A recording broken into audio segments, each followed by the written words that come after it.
Amén. Sea bienvenido. Buenos días, buenas tardes, buenas noches, dependiendo el tiempo en que usted esté viendo este mensaje. Amén. Esta mañana, pues el Señor nos da el privilegio de poder platicar de lo que dice su palabra, del consejo de su palabra. Y quiero que por favor venga conmigo. Vamos a tomar la cita bíblica para que tenemos de base para este tema. Y que me acompañe a la segunda carta a los Corintios, capítulo 5, versículos 6 al 8. Quiero que por favor leamos juntos lo que dice la palabra de Dios. Dice así: así que vivimos confiados. Subraye todas esas palabritas. Confiados, siempre. Subraye siempre. Y sabiendo que entre tanto que estamos en el cuerpo, estamos ausentes del Señor. Porque por fe andamos y no por vista. Pero confiamos, mire otra vez, subraye. Y más quisiéramos estar ausentes del cuerpo y presentes al Señor. Amén. Quiero que me acompañe a orar, Padre. Esta mañana, Señor, esta tarde, Señor, das el privilegio, Padre, de poder platicar, Señor, de tu palabra, del consejo que tú nos das a través de tu palabra, Padre. Te suplico, Señor, en el nombre de Jesús, que podamos, Señor, exponer tu palabra con denuedo, Señor. Que haya una disposición de nuestros corazones, Señor, a recibir, Señor, el consejo que tú nos das esta mañana, Señor. Que es un consejo de vida, Señor, para cada uno de nosotros. Te pido, Padre, que todo aquello, Señor, que se levante, Señor, en oposición, por el poder del nombre de Jesucristo, sea reprendido, Señor. Disponemos, Señor, esta mañana nuestro espíritu, nuestra alma y nuestro cuerpo, Señor, a recibir lo que viene de parte tuya, Señor, que es bueno, Señor, en gran manera, Señor. Gracias, Padre, gracias, Hijo, y gracias, Espíritu Santo. Amén y amén. Entonces, esta mañana, ¿qué vamos a platicar esta mañana? Vamos a platicar sobre la confianza de nuestra salvación. Ese es el tema de esta mañana, la confianza de la salvación. De eso vamos a platicar y por eso le comenzaba diciendo yo que subrayáramos allí las palabras claves que están en este versículo, que era confiar. Confiar, ¿ya? Porque dice así que vivimos confiados y la palabra que va a la par es siempre. Y fíjese que cuando uno habla de la palabra confiar, como que como que se ve muy por encima. Yo me ponía a pensar cuando estaba preparando, pues, estudiando este tema, decía, pero ¿cómo podemos poner un ejemplo o cómo podemos ejemplificar cuál es la confianza? O sea, ¿qué significa la palabra confianza? Fíjese que, se me venía un ejemplo, pues puede ser un poco burdo y me disculpa, oye, pues son ejemplos muy sencillos, pero yo no sé si usted ha estado o ha jugado o ha participado o ha estado en estos, algunas veces son enseñanzas, son prácticas de lo que es la confianza. Y no sé si ustedes lo han puesto así de espaldas y lo suben en una plataforma y lo ponen de espaldas y hay dos personas abajo que lo van a recibir cuando usted se deje caer, pero usted no los está viendo. Usted solo le dicen, cerrar los ojos y te dejas ir. Que nosotros te vamos a recibir aquí abajo. No te vas a lastimar, no te vas a golpear, no te vas a hacer daño. Y fíjese usted que yo no sé si usted ha participado en ese tipo de enseñanza práctica o de juego, se puede decir. Pero hay muchas personas que no se animan a dejarse ir hacia atrás porque no tienen la confianza, la certeza, seguridad de que los van a recibir cuando ellos, pues, se dejen ir y que va a ser golpe el que se pueden dar, ¿verdad? Entonces, algo parecido es la confianza en el Señor. Por eso dice, así que vivimos confiados siempre. O sea, nosotros, por eso dice, no estamos viendo, por eso les ponía el ejemplo. Las personas no están viendo quiénes están atrás o quiénes están abajo. Ellos solo se dejan ir. Por eso dice, por fe andamos, no andamos por vista. Entonces nosotros, cuando la palabra nos dice confiar siempre, es que nosotros no estamos viendo, pero que tenemos la certeza, la seguridad de la salvación que Jesucristo nos ha dado a través de su muerte y de su resurrección y a través de la sangre que fue derramada en la cruz del Calvario.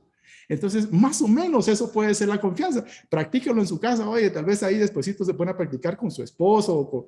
Tenga cuidado, oye, si su esposo es así mero galán, pues utilice 2 personas, ¿verdad? Entonces, porque no vaya a hacer que sí se le caiga y sea más problema otra cosa. Entonces, algo parecido es la confianza. Es la certeza, la absoluta seguridad de lo que Jesucristo hizo por nosotros en la cruz del Calvario, y que eso nos da el privilegio por gracia de ser salvos. ¿Amén? Fíjense que qué estaba pasando con estos hermanos, porque Pablo está hablando allí. Y otra cosa es que está hablando en plural, o sea, que eso es para nosotros. ¿Ya? Dice, confiados, estamos, andamos, todas esas palabras son plural. Entonces es para nosotros. O sea, para el pueblo, para la iglesia que estaba ahí en Corinto, y también para nosotros. ¿Ya? Por eso esa carta fue escrita por Pablo. Entonces, ¿qué estaba platicando Pablo en el contexto de este versículo? Fíjese que a mí me llamaba la atención mucho porque son cosas que uno se pone a pensar muchas veces. Le voy a leer solo un poco el contexto. Dice, en el capítulo 5, en el versículo 1, dice, porque sabemos que si nuestra morada terrestre, este tabernáculo, se deshiciere, tenemos de Dios un edificio, una casa no hecha de manos, eterna en los cielos. ¿Y qué está hablando allí? Está hablando del momento en que llega, y nos va a llegar a todos, porque mire, pues, si algo nosotros tenemos seguro, pero totalmente seguro, es que vamos a morir.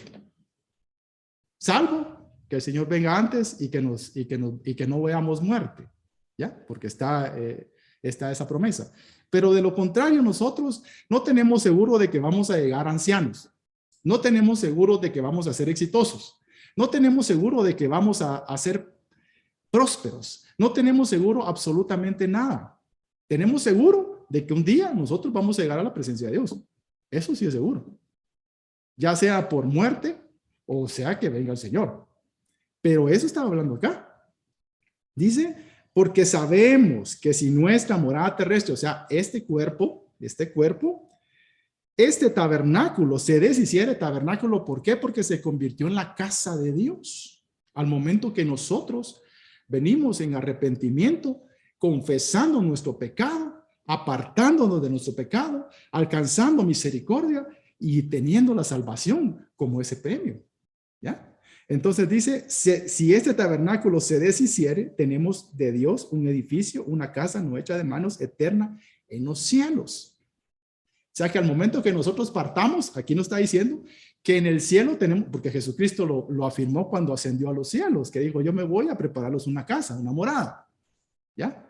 Entonces, aquí está hablando de la certeza que tenían estos hombres de Dios, de que cuando fueran a partir de este mundo, fuera antes o fuera después, o fuera cuando ellos pensaban o fuera cuando ellos no pensaban que iba a suceder, estaban total y absolutamente confiados a dónde iban.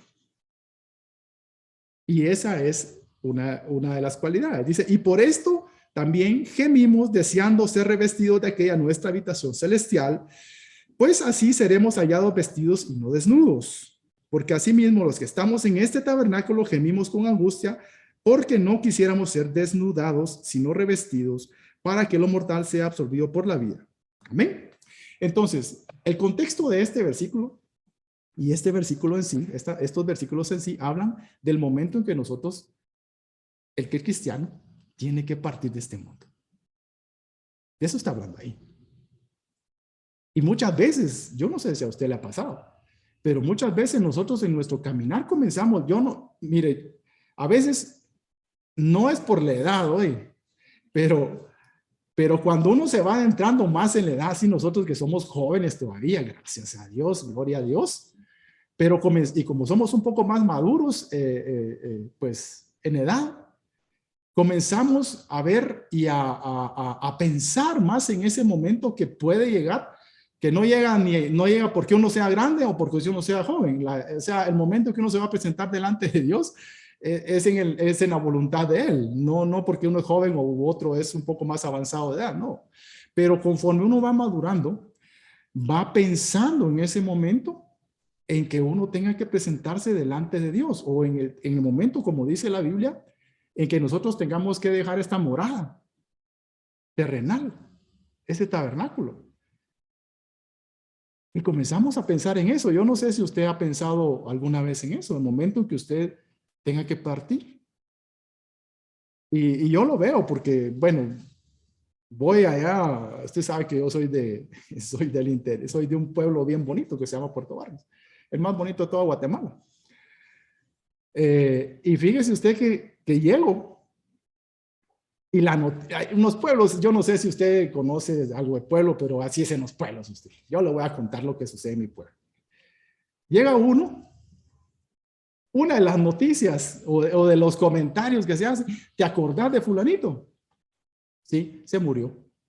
Dice, Padre Santo, y ese era contemporáneo mío. Dice, ay, Señor, dice uno. Y así cada vez que uno va, ¿te acordás de fulanita? Sí, se murió. Señor, pero si esa estudió conmigo, Dios mío, dice uno, Padre Santo, ya está cerca, dice uno, ah, ya ando cerca. Pues uno no lo sabe, ¿verdad?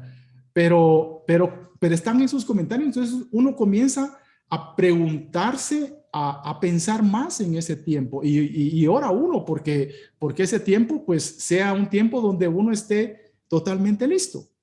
Entonces comienza uno a ver cómo inició cuando uno conoció a Cristo. Porque cuando uno conoce a Cristo viene la salvación para uno, la salvación de su alma. Tenemos que entender primeramente que nosotros cuando nacemos no salvos. Ese es uno de los primeros puntos que tenemos que entender, que nosotros no nacemos salvos. Nosotros nacemos bajo pecado y que necesitamos llegar a ese encuentro personal con Jesucristo para que nosotros venga ese regalo de la salvación a nuestra alma, a nuestra vida. Y que a través de él nosotros ya no pasemos las consecuencias, los resultados o lo que viene para aquellos que no han obtenido esa salvación. Y fíjese que la salvación lo que significa es rescatar del peligro. Eso es lo que significa salvación. Rescatar del peligro, del daño o incluso de la muerte a un individuo, a un grupo, a una nación. Bíblicamente eso es el concepto de salvación. Y la salvación, el punto principal es que cuando un pecador se convierte, es declarado inocente. Dice pues, oiga esto bien. Cuando un pecador se convierte, es declarado inocente delante de Dios por medio de la sangre de Jesucristo. Eso es la salvación. Entonces, cuando nosotros venimos y recibimos esa salvación, comienzan a haber cambios en nuestra vida. Y uno está con aquel fuego de que quiere, bueno, yo lo voy a contar en mi caso. Yo me quería subir a los buses a predicar. Yo sé que usted tiene experiencias preciosas también. Yo me quería subir a los buses a predicar. Ahí está mi esposa que es testigo de eso. Quería ir a los parques a predicar, pero me faltaba valor. O sea, yo incluso me fui una vez a un parque, me voy a ministrar aquí con usted. Me fui una vez a un parque y me quedé entre el carro y decía, yo me voy a bajar, y me quedé luchando ahí contra mí mismo porque pues no tenía tenía por supuesto el anhelo, el deseo en mi corazón de hacerlo, pero me costaba, hermano. Aquí donde usted lo mira a uno aquí delante, pues de aquí para abajo no se mira, pero aquí le está temblando a uno todo, pues. Entonces me faltó ese temple para poder hacer, pero yo tenía mi anhelo eso, yo quería subirme a los buses y todavía a veces cuando vamos, y se lo dije a mi esposa hace poco, andábamos allá en mi pueblo y había un hermanito con su megáfono con su micrófono, su bocinita y predicando la palabra de Dios. Mire, dije, la próxima me bajo. Yo me voy a bajar y yo voy a ir a predicar con este hermano que estaba ahí predicándole a la gente, ¿te acordás? Y yo, vea qué cosa en mi corazón, usted, que yo quiero ir, yo voy a ir a hablar con este hermano. Y mis hijos, no, que no sé qué. Pero son de las experiencias hermosas que nosotros comenzamos a vivir cuando conocimos a Cristo, cuando fue dada la salvación a nuestra alma. Cuando recibimos por gracia esa salvación tan preciosa que Jesucristo nos da. Entonces, comenzamos en nuestro caminar y comenzamos a decaer. Comenzamos a decaer en ese gozo, en ese fuego. Porque por eso es que habla la palabra del Señor, le leímos.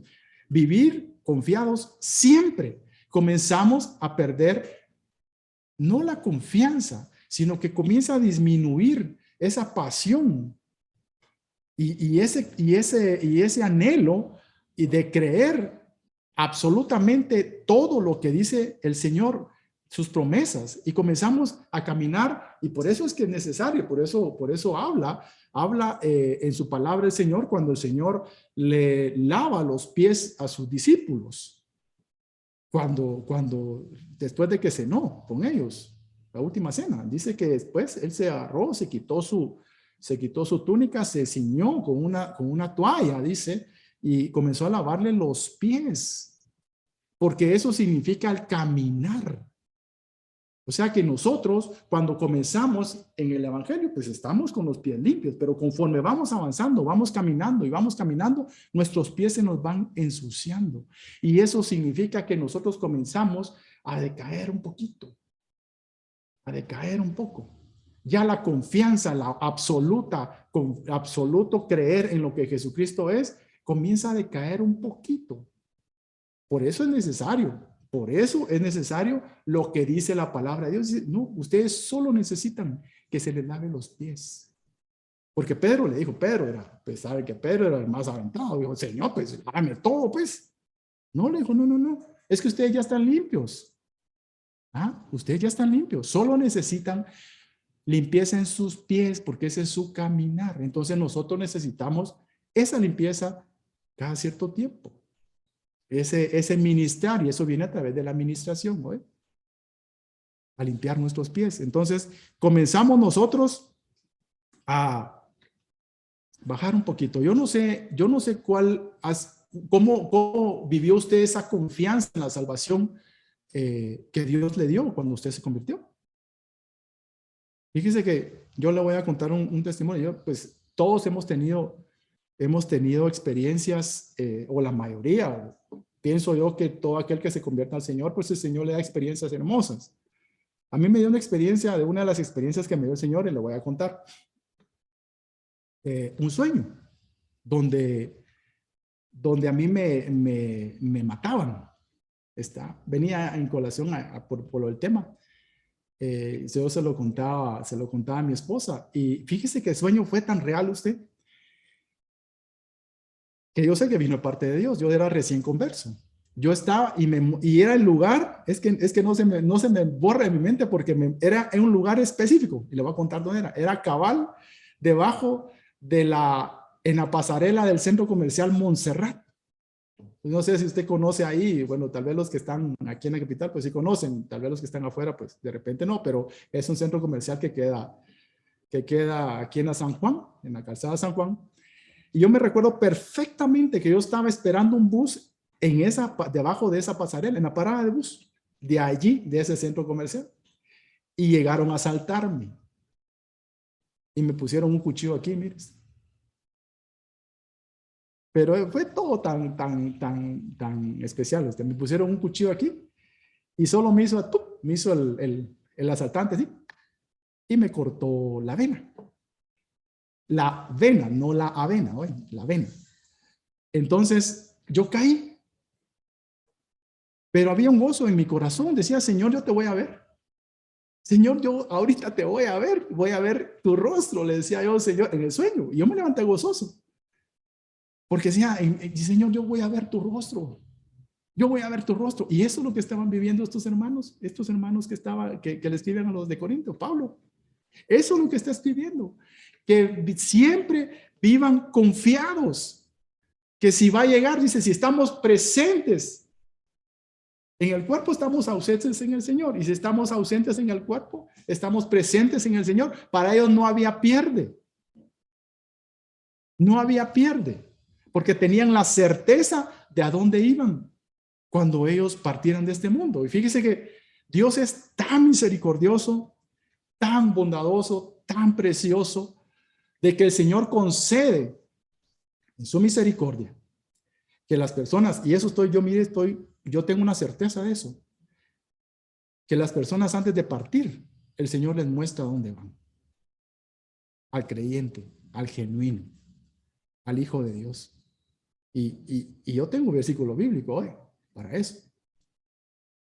Que el Señor le muestra a las personas, a sus hijos, a dónde van cuando están prontos a partir de este mundo. Y el versículo bíblico está en Hechos capítulo 6, cuando Esteban es apedreado, el diácono Esteban es apedreado.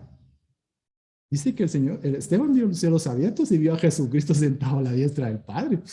Entonces, ¿qué dijo? ¿Qué miedo iba a tener? ¿Qué temor iba a tener? ¿Qué desconfianza? Si él estaba viendo los cielos abiertos, dice, y vio a Jesucristo, al Hijo de Dios, sentado a la diestra del Padre, confirmando todo lo que dice su palabra, que él se levantó de entre los muertos, que fue llevado hasta el mismo cielo y fue sentado a la diestra del Padre Dios Todopoderoso. Entonces, dice que vio los cielos abiertos, hermano. Ay, gloria a Dios. Imagínense que, apúrense, tírenme piedras más grandes, hombre, si ya me quiero ir. Yo me imagino que pensó eso. Porque ¿qué dijo? Señor, te entrego mi espíritu, recibe mi espíritu. Sabía dónde iba. Tenía la confianza, la certeza de que las promesas que Dios le había hecho, que él había recibido, porque dice que era un hombre lleno del espíritu. Porque así dice, cuando usted lee el capítulo 6 de Hechos, dice que escogieron a 7 diáconos porque ya era mucho el trabajo y dijeron los apóstoles, bueno, nosotros vamos a dedicarnos a la palabra, a estudiar la palabra y que se encarguen los diáconos de servir las mesas. Eso era. Pero mire qué diáconos, porque ahí estaba Felipe también. Y mire qué calibre de diáconos era el que tenía, pues. Dice que era un hombre lleno del Espíritu Santo. ¿Ya? Porque esa era una de las cualidades para haber escogido esos diáconos, que fueran llenos de buen testimonio. Entonces, fíjese que también estuve juntamente con mi esposa y por eso le decía yo que ese es un versículo bíblico que es base para aquellos que ya van a partir. Ellos ven, el Señor les muestra. Tenía un familiar que partió a la presencia de Dios. Él estuvo mucho tiempo, pues, luchando con una enfermedad terminal. Y nosotros se lo íbamos a ver cada cierto tiempo. Estaba en una casa también de la hermana de él, de mi familia. Y ahí lo mirábamos, lo llegábamos y todo. Él era cristiano, le había recibido al Señor en su corazón. Y llegamos un día nos tocó llegar un día. Llegamos a verlo los fines de semana, regularmente. Y llegó el fin de semana. Me recuerdo yo que fue un fin de semana, un domingo, si no estoy mal, un sábado fue, un sábado. Un sábado llegamos nosotros. Y nos contó una experiencia que él había tenido.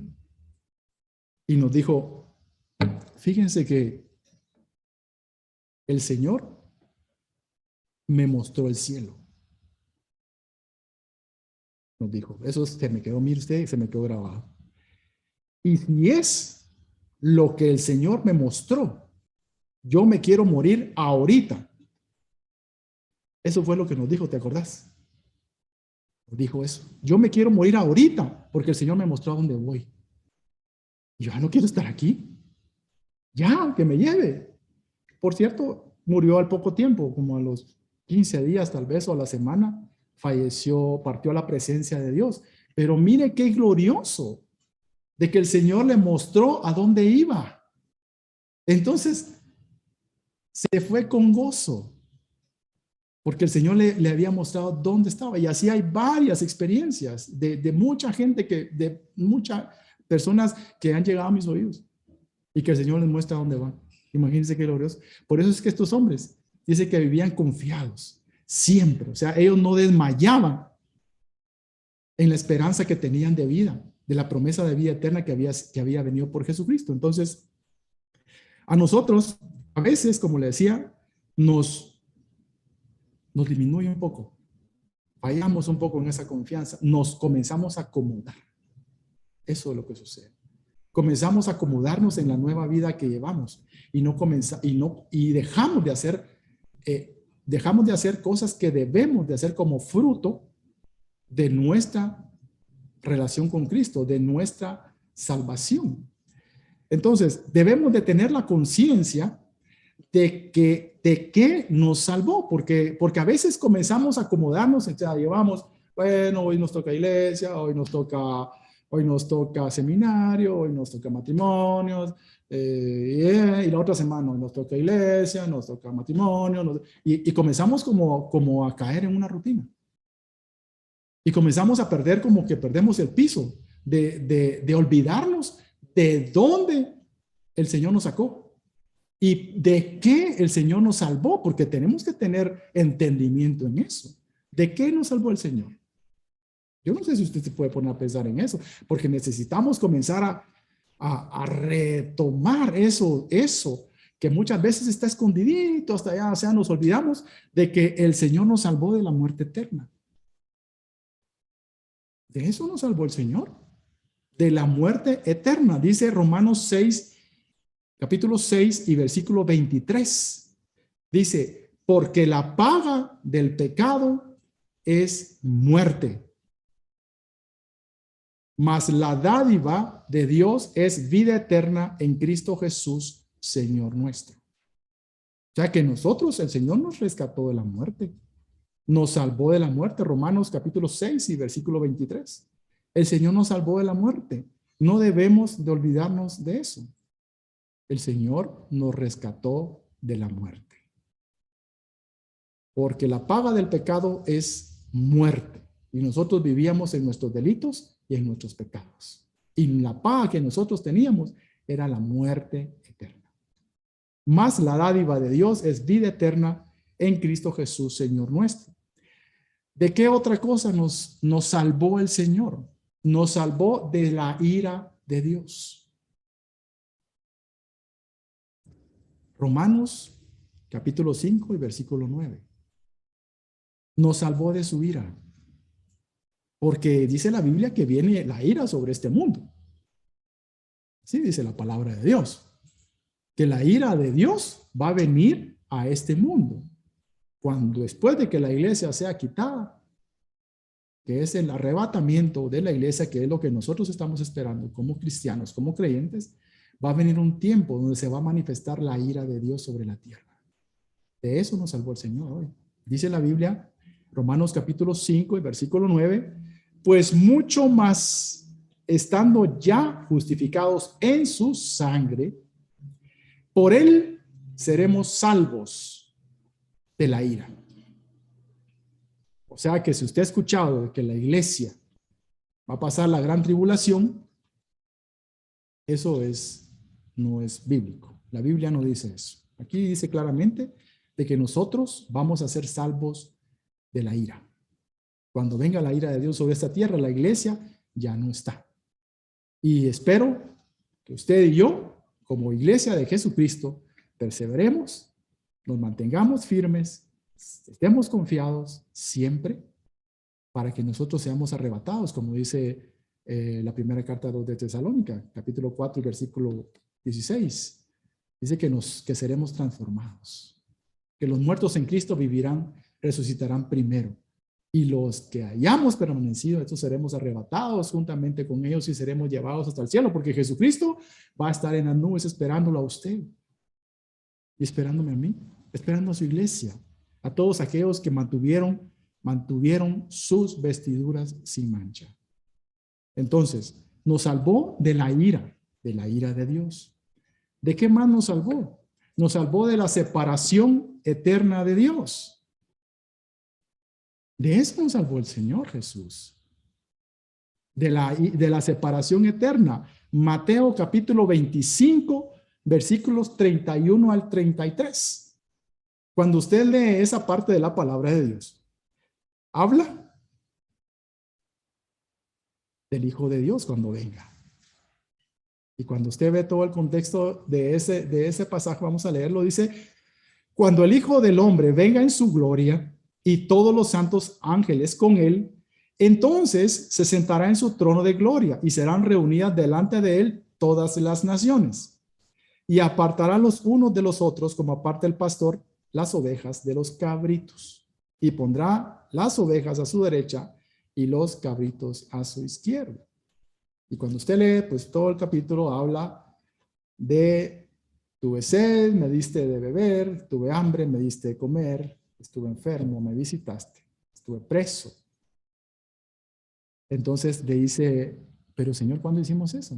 Pues cuando hicieron por estos pequeños, por mí lo hiciste. Entonces le dice lo contrario, le dice lo mismo a los cabritos y dice, me diste de beber y tuve sed y no me diste de beber. Tuve hambre y no me diste de comer. Estuve enfermo y no me visitaste. Entonces, hace una separación de los benditos del Padre y de los no benditos, o sea, los que están bajo maldición. Entonces, el Señor vino a eso, a salvarnos de que nosotros estemos en el grupo de los benditos por medio de Jesucristo. Entonces, cuando nosotros tenemos esa noción de que el Señor nos vino a salvar de la ira, que el Señor nos vino a salvar de la muerte, que el Señor nos vino a salvar de la separación de Él. Entonces nosotros comenzamos a vivir una vida de acuerdo a lo que Él dice en su palabra. Porque la palabra es clara cuando dice que Él nos salvó por medio y únicamente a través de Jesucristo. Hechos capítulo 4, versículo 11 y 12 dice, este Jesús es la piedra reprobada por vosotros los edificadores, la cual ha venido a ser cabeza del ángulo. Y en ningún otro hay salvación, porque no hay otro nombre bajo el cielo dado a los hombres en que podamos ser salvos. Nos salvó a través de su Hijo Jesucristo, y eso lo viene anunciando el Señor desde el antiguo pacto, desde el Antiguo Testamento. El Señor viene hablando que fuera de Él no hay quien salve. Así, ahorita que leímos Isaías más adelante lo van a leer en el capítulo 43 y versículo 11, dice eso. Yo, Jehová, y fuera de mí no hay quien salve. O sea que no hay santo, no hay ídolo, no hay estatua, no hay hombre, no hay nada ni nadie por medio del cual nosotros podamos alcanzar la salvación. Es únicamente a través de Jesucristo. El Nuevo Testamento nos habla de Jesucristo. El Antiguo Testamento nos habla de Jehová, que es uno, que es Padre, Hijo y el Espíritu Santo. Únicamente a través de Jehová. Oseas 3:4 habla y dice, mas yo soy Jehová tu Dios desde la tierra de Egipto. No conocerás pues otro Dios fuera de mí, ni otro Salvador sino a mí. Y hay muchos ejemplos actuales que se levantan como otros salvadores, otros intercesores, otros hombres, otras mujeres, por medio del cual nosotros podemos alcanzar la gracia de Dios. Es imposible. La Biblia es clara con eso, que solamente es a través del nombre de Jesucristo. Entonces, ¿qué le producía a estos hombres esa certeza, esa confianza en la salvación? Porque pues algo hacían, porque eso no viene, no, pues ellos vivían en esa certeza. Si yo me voy ahorita, me voy con el Señor. Si yo no estoy ahorita aquí, voy a estar presente con Él. O sea, no tengo chance de ir a otro lado. Mi pasaporte está sellado y me dieron las arras que se llama Espíritu Santo para que cuando yo tenga que partir, tenga la seguridad de que yo me voy a ir al cielo. Eso estábamos hablando de eso. Para ellos no había un será. ¿Será que es cierto al final todo lo que hemos aprendido? ¿Será que no hay un lugar ahí como intermedio donde tengamos que todavía ir a echarnos una probadita? No, no hay lugares intermedios. La Biblia lo dice eso. La Biblia dice que está escrito que el hombre muera una sola vez y de ahí viene el juicio. El juicio es donde va a decidir el primer juicio, ¿eh? Por eso se llama juicio final el último, porque hay juicios previos. Entonces está escrito que el hombre muera una sola vez y de ahí el juicio. O sea que tiene que haber un juicio donde el Señor va a hablar al cielo o al infierno, de acuerdo a la condición en que uno parta. Si uno es creyente, si uno ha sido fiel al Señor, si uno ha recibido a Jesucristo en su corazón, si ha recibido el Espíritu Santo, si ha habido un nuevo nacimiento en nuestra vida, si ha habido un arrepentimiento genuino de nuestros pecados, pues mi hermano, mi hermana, le espera el cielo, ¿eh? No hay otro lugar donde más usted puede ir, más que el cielo en la misma presencia de Dios. Entonces, ¿qué producía esa confianza en estos hermanos? Yo tengo algunos puntos acá, espero que me dé tiempo. Y están siempre en la misma carta que estamos leyendo, la carta de Juan, la primera carta de Juan. Siempre ahí nos vamos a quedar en esa carta. Primera de Juan, capítulo 5, versículo 13. ¿Oye? Son algunos verdades que están puestas allí en la palabra que hacía que estos hermanos caminaran con esa certeza, caminaran con esa confianza. Y es lo que quiero que esta mañana nosotros nos llevemos en nuestro corazón. ¿Amén? Dice, como primer punto era creer en el nombre del Hijo de Dios. Eso era lo primero que había en su corazón para poder caminar en esa confianza siempre. Estas cosas, y dice la palabra, estas cosas os he escrito a vosotros, que creéis en el nombre del Hijo de Dios, para que sepáis que tenéis vida eterna, y para que creáis en el nombre del Hijo de Dios. O sea, ¿qué les está hablando allí Pablo? Les dice que ha escrito lo que está allí en la carta, Juan, lo que está allí en la carta, para que tengan la certeza de la vida eterna, al haber creído que si creyeron en Jesucristo, tienen la certeza de la vida eterna. Entonces, primer punto es creer, pero la palabra creer es muy profunda. A veces miramos la palabra creer o escuchamos la palabra creer, sí, pero yo creo en Dios. Y usted puede llegar a evangelizar a personas, pero si yo creo en Dios. Porque ese es el argumento pero si usted me viene a hablar de Dios, pero yo creo en Dios. Pero usted está viendo la forma de vida que lleva, entonces como que eso no hace clic. Pero entonces, ¿qué está sucediendo ahí? Entonces, ¿por qué nos habla la palabra creer? La palabra creer es muy profunda. Fíjese que creer es tener la plena confianza, sin dudar, en que Jesús es lo que dijo que es el Hijo de Dios. Y que Jesús es capaz de hacer lo que dijo, salvarnos. Y que Jesús es capaz de hacer lo que dijo, perdonar nuestros pecados. Y que Jesús es capaz de hacer lo que dijo, que íbamos a estar con Él toda la eternidad. Eso es creer. Y ese creer me lleva a mí a una condición a convertirme, a dejar mi vida pasada a través de un arrepentimiento y un cambio, porque arrepentimiento es cambio de mente.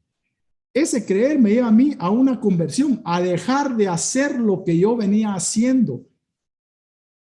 Ese es el creer, a ver mi condición como pecador y a llevarme a un arrepentimiento delante de Dios. Ese es el creer. Por eso dice, misma palabra de Dios, que los demonios creen que Jesús es Dios. Y ni modo, si cuando aquel estaba enchamucado, aquel gadareno, ¿qué pasó? Si conocían a Jesús, pues sabemos quién eres tú, sabemos que eres Dios. Por favor, le suplicaron, déjanos que nos metamos en esos cerdos, en esos cochinitos, como le decimos acá, en Guatemala. Eso le dijeron a Jesús. Sabemos que tú eres el Hijo de Dios. O sea, los demonios creen, pero en ellos solo está el creer quién es Dios. Pero no viene la convicción de poder arrepentirse, porque ellos ya no pueden, de poder ser redarguidos y que venga una conversión a su vida. O sea, eso es imposible. Ellos ya están, ya no se puede hacer eso en ellos, pero en nosotros sí. Entonces, cuando una persona, cuando le dice que yo creo en Dios, pues está creyendo igual que creen estos demonios. Que creen, pero nunca se convierten, ni se van a convertir los demonios. El hombre tiene la oportunidad de convertirse. Entonces, por eso dice estas cosas, o escrito para vosotros, a vosotros que creéis en el nombre del Hijo de Dios. O sea que ya creímos, ya recibimos, ya nos arrepentimos, ya nos convertimos, dejando nuestra vida pasada y viene una vida nueva en Cristo Jesús a través del nuevo nacimiento que otorga el Señor, a través de nuestro arrepentimiento, de la confesión y de la llenura del Espíritu Santo. ¿Ven? Entonces, primer punto, creer en el nombre del Hijo de Dios. Por eso es que estos hombres vivían confiados siempre, porque ellos creían lo que era Jesucristo y ellos lo habían visto. ¿Ya? Ellos lo habían visto. ¿No anduvieron con él 3 años, pues? Lo habían visto. ¿Quién era Jesús? Pero muchos, dice que eran muchos los discípulos, o sea, de Jesús habla de 12 apóstoles, 12 discípulos, pero eran muchos los que seguían a Jesucristo. Y no todos creyeron. No todos terminaron la carrera, porque eran cientos. Mire cuántos alimentó, 5,000. Mire qué iglesia tan bonita, ¿verdad? 5,000. ¿Y dónde están? ¿Cuántos sabían cuando el Señor ascendió a los cielos? 500. ¿Y cuántos esperaron la promesa? ¿Cuántos creyeron en lo que Dios había? ¿Cuántos creyeron en lo que Dios dijo? En lo que Jesús dijo. Esperen la promesa. 120. La tercera parte hoy. La tercera parte creyó. Entonces, como segundo punto, honrar a Cristo como Señor y Salvador de nuestra vida y obedecer sus mandatos. Siempre en la primera carta de Juan le dije que vamos a estar, capítulo 2, versículos 3 al 5. Dice, y en esto sabemos que nosotros le conocemos, si guardamos sus mandamientos. El que dice, yo le conozco y no guarda sus mandamientos, el tal es mentiroso y la verdad no está en él. Pero el que guarda su palabra, en este verdaderamente el amor de Dios se ha perfeccionado. Por esto sabemos que estamos en él, porque le conocen, dice, y guardan sus mandatos, lo que hablábamos anteriormente. Ya, si dice que le conocemos, tiene que haber un cambio de vida en nosotros. Si decimos que le conocemos, tenemos que testificar con lo que nosotros hacemos. Fuera de la iglesia, oye, testificar fuera de la iglesia, adentro también, pero afuera más mejor, como dicen en mi pueblo. ¿Por qué? Porque afuera a la gente le va a servir para que vean que sí existe un cambio, que sí existe un Dios poderoso que puede cambiar vidas. Porque la gente lo está viendo. Dice, pero si este era un borracho, si este era un mujeriego, si este era un jugador, si este era un parrandero, y miren ahora, ¿qué pasó ahí pues? Mire, la gente a veces es así como, y qué bueno que a veces sea así, porque uno tiene la oportunidad de predicarles. Yo le voy a preguntar, ¿y usted qué hizo? Entonces ahí usted tiene la oportunidad de decirle, mire, conocí al Dios verdadero. Jesucristo se llama. Y mire, y Él cambia vidas. Mire cómo me cambió a mí. Ya los gritos que oían en su casa, de que eran gritos de pleitos, de insultos, de peleas, ahora oyen gritos de júbilo. Dice, ala, pero si antes, ¿cómo se oían los gritos de la señora? Que pobrecita, saber que agarraban, se pegaban a la pobre doña, o a los pobres hijos, o al pobre esposo, porque a veces a nosotros también nos toca, hermano. O sea, hay mujeres que son también complicadas, no solo los hombres. Entonces, después de que oían gritos de amenazas, de insultos, ahora oyen gritos de júbilo, de gozo, de exaltación a Dios. Dice, ¿ahí qué pasó? Máxime que ahora las casas son pegadas. Usted, yo no sé si usted vive, en dónde vive, pero las casas son pegadas y se oye todo, oye. Se oye todo. Entonces, usted tiene la oportunidad de decirle, mire, es que Jesucristo vino a mi vida. Es que yo de oídas de oída he oído, mas ahora le conozco. Mas ahora, mire, vive en mí. Entonces, esa era la seguridad que tenían estos hermanos. Por eso es que ellos confiaban siempre, porque ellos estaban dando ese testimonio. Porque ellos estaban viviendo lo que predicaban. ¿Amén? Número 3. Solo son como 15. Oye, no se me va a desesperar. Número 3. No, son bromas. Amar al Padre y al Hijo, y no amar al mundo. Ese es como punto número 3. Capítulo, siempre en la primera carta de Juan, capítulo 2 y versículo 15 y 16. Y dice, no améis al mundo ni las cosas que están en el mundo. Si alguno ama al mundo, el amor del Padre no está en él. Porque todo lo que hay en el mundo, los deseos de la carne, los deseos de los ojos y la vanagloria de la vida, no proviene del Padre, sino del mundo. Entonces, aquí la palabra clave es amar. Dice que nosotros amemos, que no amemos al mundo. ¿Ya?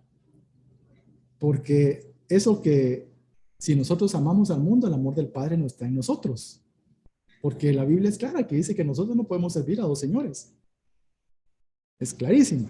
O sea, no podemos estar con un pie en el mundial y otro pie en el evangelio. Es imposible. No se puede. Salvo que uno mismo se crea esa mentira, pues que el diablo se le tire la mentira y uno mismo se la comienza a creer de que uno puede engañar a Dios. Y eso es imposible. Entonces, la palabra clave es amar. ¿Pero qué es amar? Fíjese que amar, permítame, usted que me ama me va a esperar un ratito, ¿eh? La palabra amar significa, según lo que dice la palabra de Dios, va a decir, está en 1 Corintios. Sí, permítame un ratito, no se me altere todavía. Porque amar es sujetarse en obediencia, según lo que dice la Biblia. Porque la palabra de Dios dice, el que me ama, obedece mis mandatos. Así dijo el Señor Jesucristo. O sea, es sujetarse en obediencia. Amar. También, ¿no? Por supuesto, están todos los conceptos que dice la palabra de Dios, que el amor es sufrido, pero la palabra amar es sujetarse en obediencia según lo que dice la Biblia. Por eso dice que el que ama sus mandatos, como le dije, el que lo ama obedece sus mandatos. Entonces, el que ama al mundo se sujeta a lo que el mundo está ofreciendo. ¿Ya? Voluntariamente. Entonces, por eso dice, no améis al mundo. O sea, no se sujeten a lo que el mundo les está ofreciendo, que son los deseos de los ojos, los deseos de la carne y la vanagloria de la vida. Cuando nosotros comenzamos a amar al mundo, dice que el amor del Padre ya no está en nosotros. O sea, que nosotros no podemos amar al mundo y amar a Dios. No se puede. Porque no, por eso les dije que no se puede servir a dos señores, porque nos sujetamos a un señor o nos sujetamos al otro señor. Pero no podemos estar sujetos a dos, porque este señor, el Señor nuestro, que es el Dios Todopoderoso, es un Dios santo. Y lo que el mundo ofrece es lo contrario.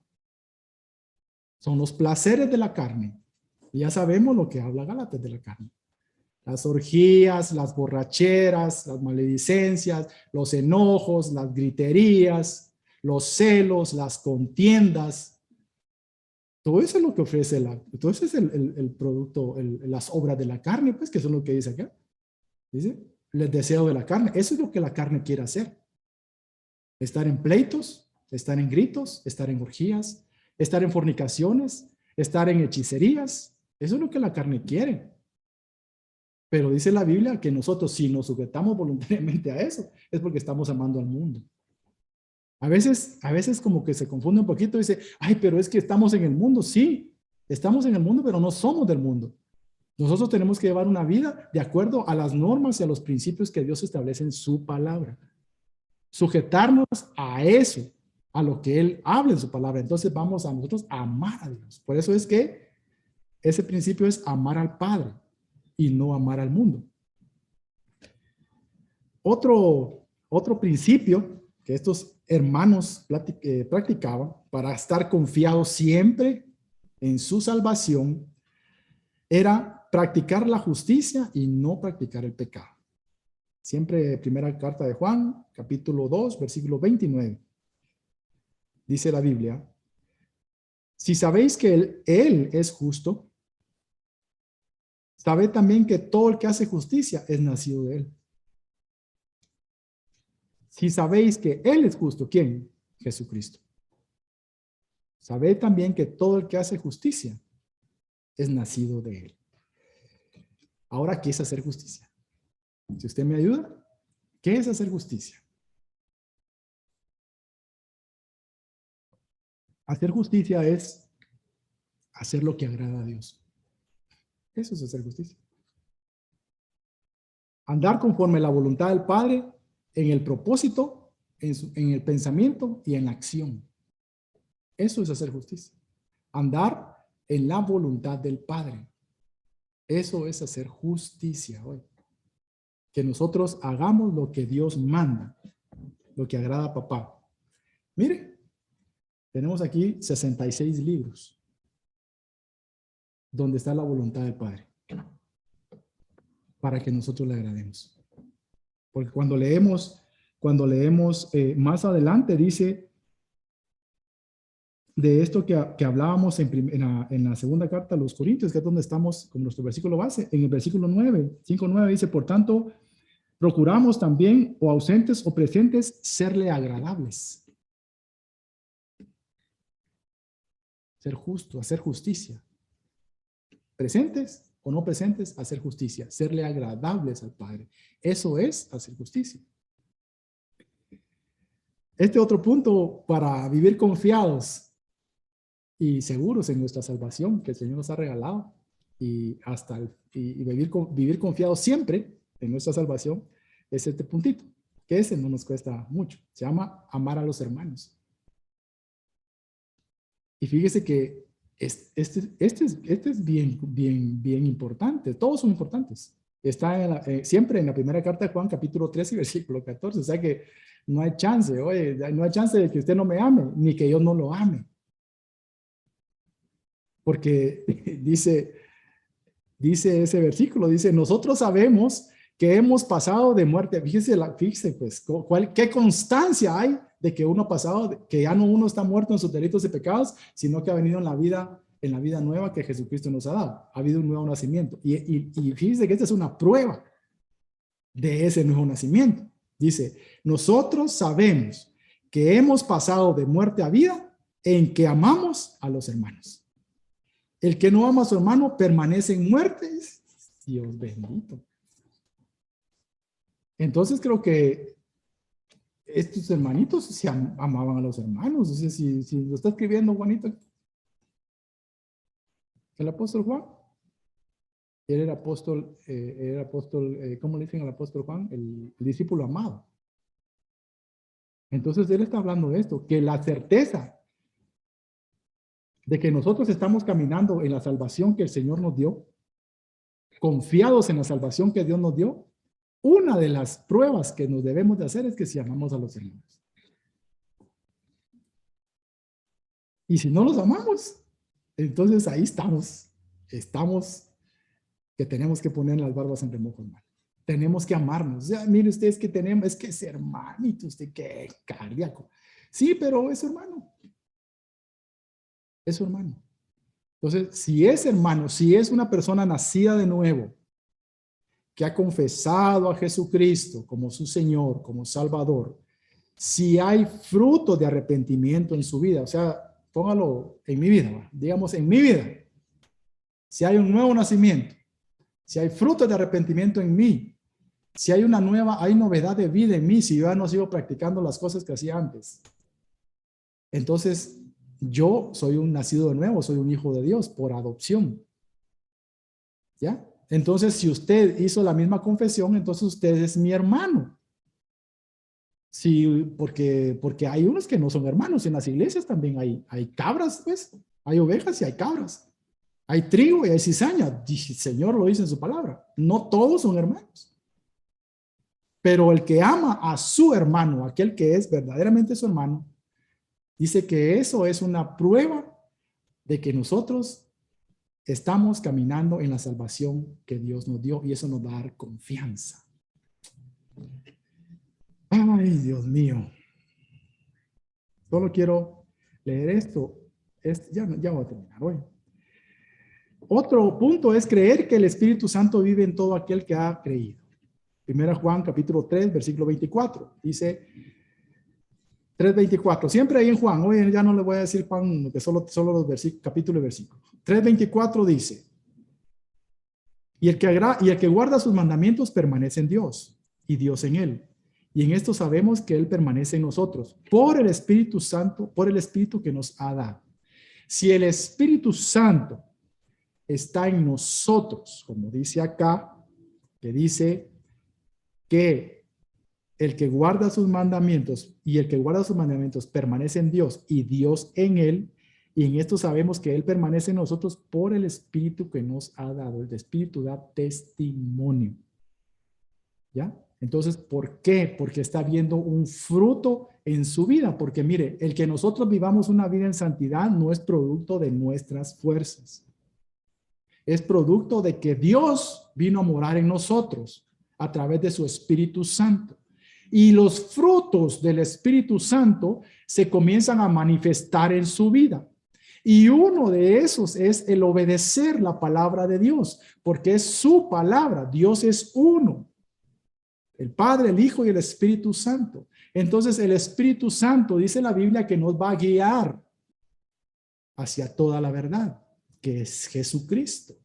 Entonces el Espíritu Santo, el fruto de que su presencia esté en mí, yo comienzo a obedecer la palabra de Dios. Porque si no, usted se va a traumar, se va a cansar cuando comenzamos a querer hacerlo en nuestras propias fuerzas. Tiene que ser un fruto de la llenura del Espíritu Santo, que es Dios mismo, habitando en usted y habitando en mí. Por eso dice que es tabernáculo. Este cuerpo, dice, comenzamos leyendo eso, que este cuerpo que es un tabernáculo, o sea, es una casa donde Dios mora a través de su presencia, a través de su Espíritu Santo. Anhelar fervientemente la esperanza, es otro punto, del regreso del Señor por su iglesia. ¿Está usted anhelando el tiempo en que el Señor venga? ¿Estoy yo anhelando ese tiempo?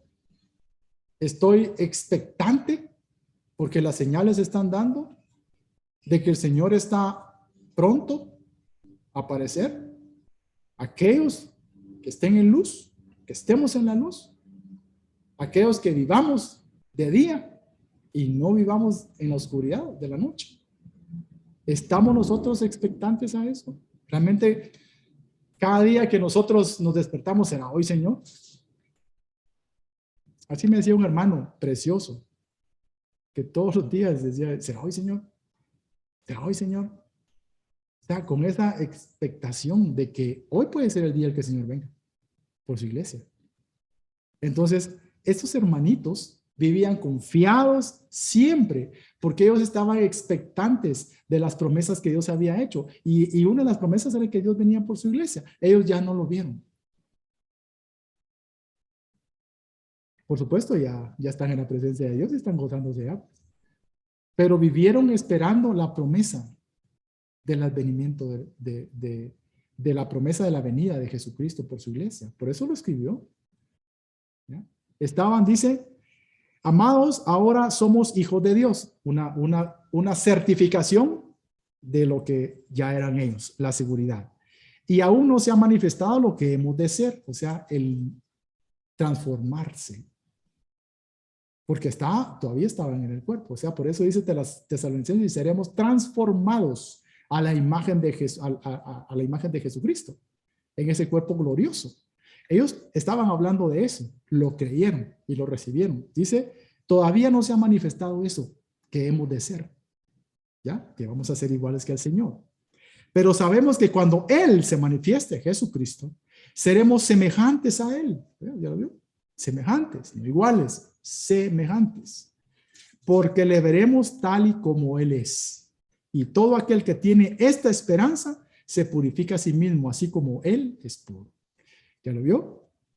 Cuando anhelamos esto, comenzamos a perderle el amorcito a las cositas de este mundo.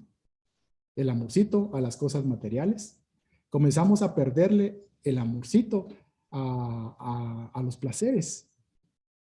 Comenzamos a apartarnos de todo eso, porque lo que nosotros esperamos es estar con Él.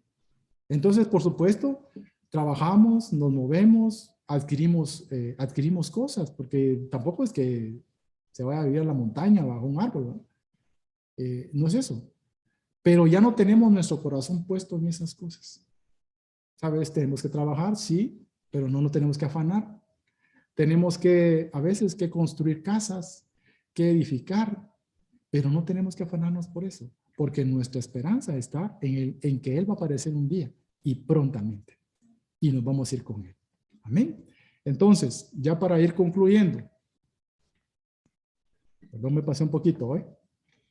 Estos hermanos estaban confiados de la seguridad, confiados en la seguridad de su salvación, porque vivían practicando todas estas cositas todas estas puntitos que yo le platiqué. Hay muchos más, pero solo le platiqué algunos que nos sirvan a nosotros como base para poder como poner mi vida, poner esos puntos que platicamos y poner mi vida, ¿verdad?, a la par, para ver cuáles tengo que mejorar. Porque fíjese que la salvación, si usted es salvo y yo soy salvo, la salvación produce frutos. Y uno de los frutos es el gozo. Lo platicábamos en seminario, que ahorita se está, por cierto, la enseñanza preciosa de la alabanza y la adoración. Pero fíjese que eso viene como un fruto de la certeza que yo tengo de mi salvación. Veamos Salmos capítulo 5 y versículo 11, y dice que todos los que toman refugio en ti estén contentos. Que siempre canten por gozo. ¿Ya lo vio? Hay que cantar por gozo, ¿verdad? No por otra cosa. Dice que los que toman refugio en ti estén contentos. O sea, si nosotros estamos ahora refugiados, porque ahora estamos en Cristo Jesús, tiene que haber una manifestación en nuestra vida que se llama gozo. Entonces, por eso es que leíamos estas cualidades, estos principios, para que nosotros retomemos eso que tal vez se nos quedó un poquito atrás y comencemos a vivir el gozo de la salvación, porque mire, es que el evangelio no es para cargar la cara como champurrada, sino que tenemos que tener gozo. O sea, es una consecuencia. Entonces dice, siempre canten por gozo. Salmos 9:2. Estaré contento y me exaltaré en ti, o me regocijaré en ti. Cantaré alabanzas a tu nombre, oh mi Altísimo. Salmos 32:11. Estén contentos en Jehová y regocijaos vosotros justos. Usted es justo. Usted ha sido justificado por la sangre de Jesucristo. Y griten de gozo todos aquellos que son rectos de corazón. ¿Ya lo vio? O sea, nosotros no tenemos excusa. Por eso estos hermanos estaban confiados y estaban felices y estaban gozosos. Porque tenían la seguridad de su salvación, y eso le va a producir un gozo a su vida. Deleítate en Jehová, dice otra parte de la porción de las palabras. Entonces, ¿qué nos puede impedir que nosotros tengamos ese gozo? Se llama pecado. Yo quiero que esta mañana oremos y pongámonos a cuentas con el Señor. Porque en el Salmo 51 habla de David, que había perdido el gozo de su salvación. David era de los hombres que iba delante del arca y decía, y iba bailando, danzando, y dice que se le remolineaba y que se le miraban las vestiduras interiores y que su esposa lo criticó por eso. Dijo, si este es el rey. Y mira qué espectáculos que estás dando, míjole. Y no le importó, porque él iba danzando delante de la presencia de Jehová. Él iba gozoso. Cuando llevaban el arca de regreso a Jerusalén, él iba gozoso porque el arca representaba la presencia del Dios Todopoderoso. Entonces él iba gozoso y danzaba y alababa y gritaba. Imagínense, denle un vuelo a su imaginación. Vea a ese hombre delante del arca danzando, gritando, remolineando y que no le importaba que se le viera todo.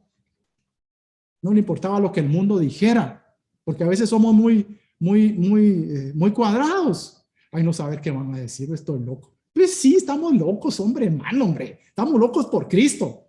Amén. Entonces, si estamos locos, que no nos importe qué nos dice la gente, si nos dice aleluyas, panderetas, echa tortillas, que no nos importe. Porque a nosotros nos tiene que dar gozo la presencia de Dios, nos tiene que dar gozo la salvación. Y por eso este hombre dice, vuélveme al gozo de mi salvación, dice el Salmo 51. Vuélveme al gozo, porque yo antes danzaba, porque yo antes gritaba en tu presencia, porque antes no me importaba lo que dijera la gente de mí, porque antes no me importaba que se burlara la gente, porque yo iba danzando, porque estaba agradecido a ese Dios todopoderoso. Pero viene y peca con Betsabé. ¿Y qué pasó? Perdió el gozo. Entonces, hoy es el día para que nosotros recuperemos, si lo hemos perdido, el gozo de nuestra salvación. Hoy es el día que si nosotros hemos dudado, hemos menguado en la confianza de la salvación que Jesucristo nos ha dado, hoy es el día que nos aferremos a esas promesas de salvación y comencemos a vivir una vida, porque todo es de actuar, ¿oye? No es solo de oír, no solo por aquí, es de poner en práctica lo que a mí me falta, a todos, hermano, a todos. Por eso la palabra de hoy es vuelvan al gozo, estemos gozosos. Entonces, cuando nosotros estemos gozosos, la gente se va a dar cuenta. Y va a ir con usted. Y va a decir, ¿y usted qué tomó? Yo me comí a Cristo, le va a decir usted. Por eso estoy gozoso. Porque Cristo mora ahora en mí. Entonces, yo quiero que oremos primeramente y después quiero que terminemos este servicio con una alabanza hoy. Primero vamos a orar. Vamos a darle gracias a Dios. Vamos a pedirle al Señor, Padre bendito. Santo eres, Señor.